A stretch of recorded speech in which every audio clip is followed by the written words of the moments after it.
La commission de gestion du conseil communal de Gland a rendu un rapport sur le développement et le fonctionnement du service de la culture, 5 ans après sa création et l'engagement d'une chef de service. Moi je trouve qu'il est très positif, en tout cas je trouvais que c'était vraiment passionnant de rencontrer la municipale de la culture et la chef du service de la culture. Les 3 maîtres mots en fait, c'est artistique, festif, pédagogique. 3 maîtres mots qui résument tous les axes de l'offre culturelle glandoise, aussi bien celle du théâtre de Grandchamp que les événements proposés en extérieur. On appelle cela la culture mobile. C'est-à-dire par exemple il y a le carabouquin, c'est une caravane. Il y a aussi une fête de la danse qui a été proposée. C'est une fête de la danse qui avait lieu dans la salle communale, mais également dans différents quartiers en fait, à l'extérieur.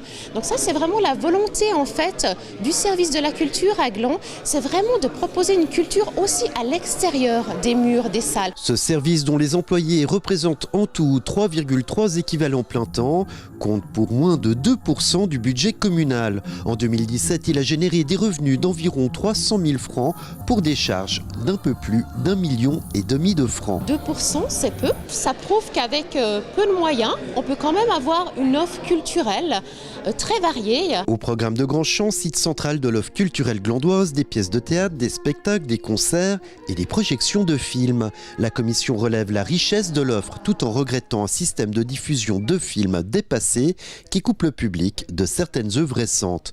Pour remettre à niveau ce système, il en coûterait entre 50 et 60 000 francs. À l'heure actuelle, c'est toujours possible déjà d'avoir des films récents qui passent, mais ce sera peut-être plutôt par exemple des films francophones. Parce que justement, des films de certaines compagnies, comme par exemple la Warner ou Disney, on ne peut pas du tout les diffuser à l'heure actuelle. Parce qu'il faudrait avoir un autre logiciel, un logiciel plus performant. Et nous, justement, la commission de gestion, on se demandait, on appuyait pour que justement la commune fasse l'acquisition de ce nouveau logiciel. Autre lieu, autre mission, la Pépinière. Un lieu destiné à soutenir, accueillir et accompagner des projets. 2 salles sont dédiées à la culture, l'une pour les arts vivants, la seconde pour les arts visuels. Et là, la commission souhaiterait un plus grand tournus parmi les artistes résidents. Dans le domaine artistique, c'est difficile à chiffrer la durée, mais peut-être au bout d'1 année à 2 ans, on pensait que logiquement le projet était fait et que après ça pouvait passer à une autre personne, à un autre artiste. Mais le service de la culture, c'est aussi des subventions, soit environ 275 000 francs, répartis entre l'école de musique et les subventions annuelles ou ponctuelles. La commission pose la question de leur répartition. On voulait un petit peu plus de transparence à ce niveau-là pour pouvoir voir justement ce que recevait plus ou moins telle et telle association. Enfin, la culture à Gland, c'est aussi une commission ad hoc de 7 membres, une commission dont la mission principale est de proposer des œuvres pour embellir l'espace urbain.